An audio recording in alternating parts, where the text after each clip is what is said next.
Well, good morning, good morning. Today's the 15th of April. It's day 58 of my quit. And last night I had a dream that I was a Jedi and that I was taking down 3 bad guys who were running around a forest, climbing trees and doing other kind of weird things. It was very bizarre. No lightsabers. Though it was weird, it was like martial arts. It was like a martial arts movie, but in the Star Wars universe. Had a dream about fooling around with the wife, and then I also had a dream about hanging out with a friend from back home, someone who I've kept in contact with, one of the few people in the Air Force that I still communicate with on the rig. God, that thing is a complete disaster. I need to trim that up.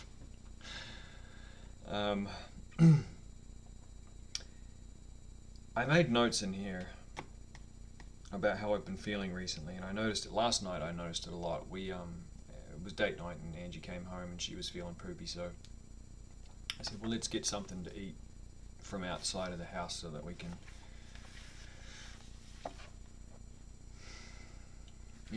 hang out, watch some TV, and eat a fun meal, get some mouth pleasure."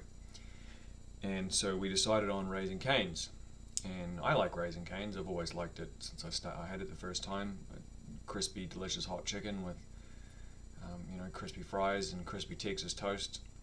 And we went and we got it, and what we got was hot garbage. It was like really disappointing. And this was after. I guess I should take a step back. I didn't log off the internet at 4 o'clock. That was my first mistake. At 4 p.m. I just continued on with YouTube and Reddit in this sort of dopamine cycle, just kind of like trying to find things to be interested in, instead of taking a break and going and sitting on the couch or going sitting upstairs and just watching some TV to kind of get my head broken away from work and from being in front of the monitor. And I was on Reddit on a quitting marijuana subreddit called Leaves, and some guy posted, he put up a post that was just a pity party post. It was, "Why does my stuff not get upvotes? I come on here and everyone else gets upvotes, but I post things and I'm depressed and no one ever upvotes my stuff. Wah, wah, wah." And it wasn't a cry for help as much as it was a cry for attention. And I thought it felt pathetic and cringy and weird. Like, if you put low effort posts onto Reddit, you're not going to get karma.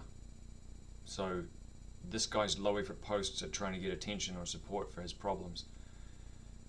He was just having a big bitch session about it, this little wham session, and of course a few hundred people upvoted him and gave him awards. And I don't go to that subreddit to post about my quitting. I go there to offer words of advice and encouragement to people who seem like they're genuinely having a hard time with it. And to offer advice that's from my experience. And this guy was just having a temper tantrum about it, and everyone rewarded his behavior. And I was furious because it was this kind of thing, and because the rules in that subreddit don't allow you to be honest with people. Everything has to be encouragement. It has to be soft hand, lots of hand patting and head patting and soft encouragement nonsense, when a lot of people need hard evidence and hard truth about what it is that they're doing. And so of course I went in like an idiot, and I ended up deleting the two posts that I put in there. I was already emotional from having been sat in front of the internet for an extra 2 hours watching videos about how the Biden administration is completely cocking everything up. And so I was mad with politics, which is something that I said that I was trying to get out of, and I've noticed that I've started to slip back into that. But this all ties in, so don't make your judgment just yet. So that annoyed me. Previous to that, I had been watching all these videos on YouTube and reading Reddit threads and stuff, and that had annoyed me. And then when Angie got home, I was kind of short. I was like, let's get in, and I was talking to her about this post, and she was like, I'm gonna ask now, why do you care so much? And I couldn't figure it out why I was so mad about it. And we got the Raising Cane's and we came home and I was excited. We're going to sit down, watch a movie, eat some fatty chicken and, just settle in for the night. And it was just hot garbage. I mean, it was the worst. I think it's the worst chicken meal I've ever unpacked. Cold and soggy, and the breading was falling off of it because it was soggy, and the Texas toast was soggy, and everything was just soggy. And it was the culmination of like 3 hours of malcontent boiled down into that one that one fucking meal. $15 or $16 worth of fast food that was fast, but it was barely food. And I got mad. Man, I got mad. I was fucking furious. I was like, I refuse to eat this. I'm going to take it back and get my money. And of course, the wife just starts shoving it in her mouth because, she does. She's used to eating food that's not so great. But I was unreasonably mad about it. And I started flipping out a little bit at her. I'm like, well, now you're eating it, so I can't fucking take it back. So of course we're just going to have to deal with it. So I threw mine out and got mad. And then I took a breath. I realized what was happening. I was starting to spiral. I took a deep breath and I was like, okay, what can I do to salvage this situation? I was like, well, I'm not taking the food out of the trash because that's where it belongs. But I can get my receipt. I can call the manager. I can ask him what can be done. And I can cook one of my own meals that I've prepped on Sunday and just have that and get some food in me because I'm probably upset as well as from being hungry as well. And I notice that when I'm hungry I tend to be a little bit more emotional and silly. So that's what I did. I called him up and he said, yeah, we'll take your name and we'll put it at the drive-thru and we'll hook you up next time you want to come through. And I said, you know what, I'd rather have the refund. And he was like, well, we can do that too. I don't want to go back to Raising Cane's. Not until they fix their problems. It's unreal to me how bad it's gotten. But anyway, so then I cooked one of my meals. We sat at the table. We ate. We talked. And it was okay. We kind of ratcheted it down a little bit. And then I went off to get my money and came back. And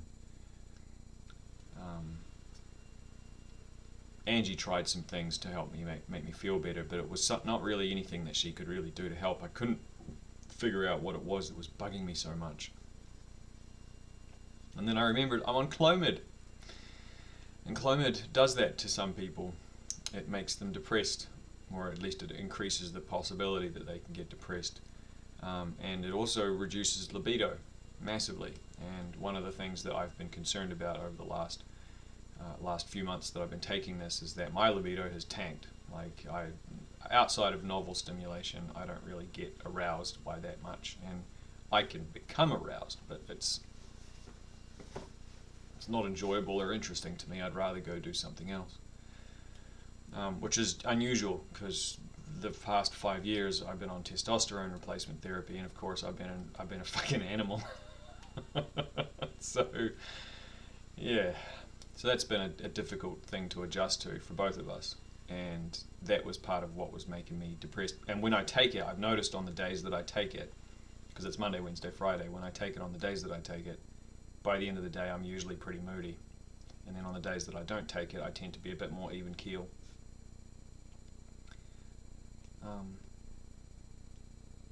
So that was part of it. And then I was like, okay, well, I'm just going to sit here and try not to be a dick and just sort of hang for a bit. Then around 9:30 went to bed. I've also noticed on Clomid days that I tend to get more tired.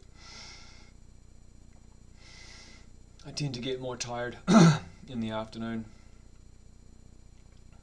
And so I went to bed and I didn't have much to say really with the wife. I just wanted to get to bed and get to sleep, and I did. And then I had some of these weird dreams, and I woke up and it sort of came to me while I was laying in bed, actually, was that I was mad at the rules. I was mad at the rules of Reddit that stop you from being able to be honest with people, because they're worried about hurting people's feelings, or of course that they're worried about unqualified fuckwits coming in, like myself, I suppose, and scaring off potential people who are in the sub looking for support. But those rules also prevent people from being honest with each other, and something that I felt like this guy yesterday had needed to hear was that the behavior he was exhibiting was pathetic, because the real world won't reward you in the same way. If you go out, like if you're with a partner and you try that on with a partner, you have a big temper tantrum and try to get attention from your partner that way, the attention you're getting is bad attention. Any therapist, any counselor, any psychologist is going to tell you the same thing. That's not good attention. And this community, because of its rules, has set up a reward-only system for everybody's posts, for everybody's interactions. It's only rewarding. And so there's no hand-slapping or honesty going on in those types of discussions.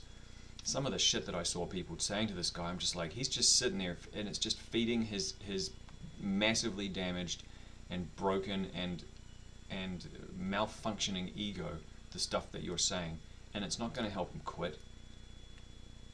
He's just here for attention, and he's got you all in the palm of his hand because of the way that these rules are set up.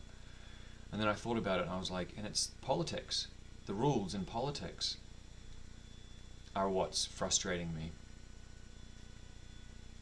The changes to the election rules are what frustrates me. It's Biden's lack of interest in the big issues, and the fact that he keeps pointing to these other issues that don't need to be more nationalized or more scrutinized. We still have over 100,000 kids a month coming into the United States right now, and yet no one's fucking talking about it, except for conservatives. They go down there and have a look around, and our president and vice president haven't even visited that place yet. It's just mind-boggling, and the fact that they're now talking about wanting to make guns, like buying guns, more difficult. It's like it's already difficult enough. Crazy people with guns or cops with guns are the problem, and making more gun regulations isn't going to really fix that.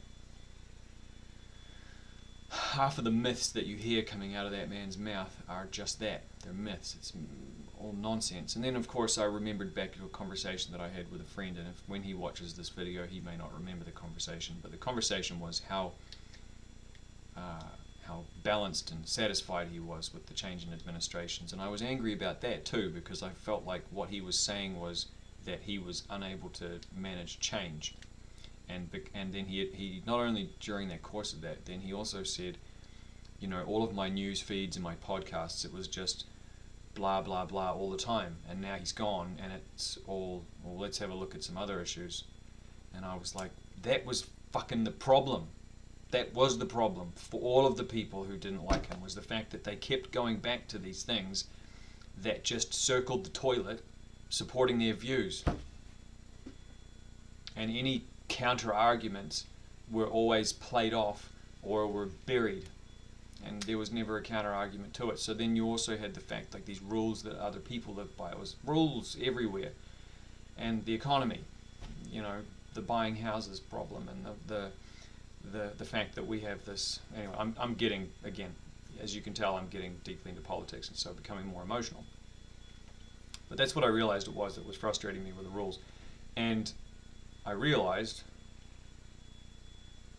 that Clomid had me take a dip in how I felt, so I was looking for things to stimulate the dopamine production and satisfy my curiosity, and the internet is easy. So then I went to YouTube and read it, and that made me feel worse because I was watching things that were against what I consider maybe are my principles, let's say.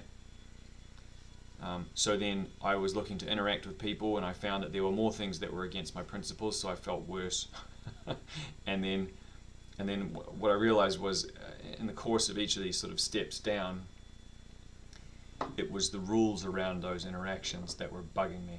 Partly. It was, I would say, probably 2/3 of it was what that was, and the other third of it was the fact that it was sort of against my principles, was what was bugging me. So I came to the conclusion this morning while I laid in bed and sort of prepared to get up, was that I guess I've been backsliding on the things that I had said that I was planning to do, and the reason that I've been backsliding is because I've been looking for fast ways to feel validated and better as a result of spending too much time on the internet, because I'm looking for those fast validation and feel goods, because Clomid's had me feeling in a bit of a funk recently. this is a longer video, but I guess it's important for me to get it out. So what I need to do going forward is find other ways to feel good and to get satisfaction out of my life that don't involve the internet, that don't involve politics, that don't involve the rules that we've set up around social interactions and all that kind of stuff. And pursue things that are more immediate and more practical and useful, like building the bench and getting these plants planted. So, and also just being aware of the fact that I'm under these hormone stimulating drugs. I have a lot more estrogen in my system than I normally would, and so that's probably messing with me as well. And certainly it's, like I said, the clomid has been making me feel worse. So at my chemical level, I'm feeling worse, and then I'm sliding back into bad habits and feeling worse, and then that's making me slide into worse habits, which is making me feel worse. And of course, at the bottom of that slide is video games and marijuana. Well, waiting with with open arms. Come on down, man. We'll take care of you. Don't worry. And I want to stay away from that as much as possible. So I gotta climb back up one of these ledges with some hard work and some self-awareness and practicing a little bit of self-control. But anyway, it's nice to get to the bottom of it and sort of dig up what it is that's been bugging me and the cause of what's been bugging me. So, yeah. And I can attribute a lot of that to writing. The journals that I've been doing every day has helped me kind of iron a lot of that stuff out and extract it when I'm feeling creative and at my worst. And talking honestly with my partner when things are getting poopy and kind of not pushing myself to do things that I know make me feel uncomfortable, and hoping and sort of, I guess, leaning on their patience somewhat. Anyway, that's it from me. Happy day 58. Ka kite.